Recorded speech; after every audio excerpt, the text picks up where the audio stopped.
Tao, I need rent-to-own house. Yung tipong pwede ko nang lipatan kahit hindi ko pa fully paid yung equity. Kasi meron akong existing housing loan din kay Pag-ibig. Sharing my client's journey para sa kanyang second home investment. April 23, 2024, nag-message sa akin si client na kung pwede kaming mag-meet agad para i-view si Pacific Kabuko. That time, may na-reopen tayong unit dito sa Pacific Town Phase 4. So sabi ko, dito muna kami mag-view, baka magustuhan niya yung unit. Then, na-check namin yung actual unit at talaga naman nagustuhan ni ma'am. Nagkaroon nga din kami ng discussion regarding sa kanyang existing housing loan. Dahil kakailanganin na natin ng co-borrower. So, nag-decide si ma'am na i-reserve na nga ito. And after 3 months paying ng kanyang monthly equity, nakatanggap siya ng message kay Pag-ibig na approve na ang kanyang housing loan. So, ang loanable amount natin is around 1.3. So, nagkakaroon ito ng loan difference na around 400,000.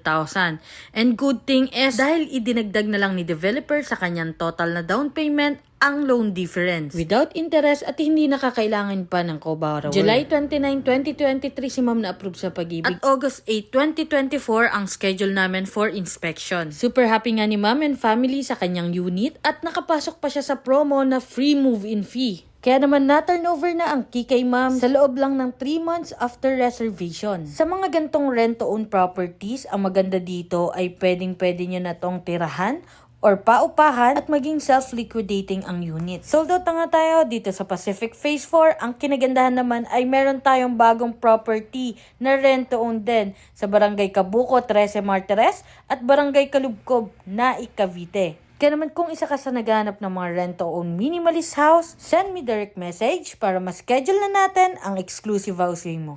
So, bye-bye!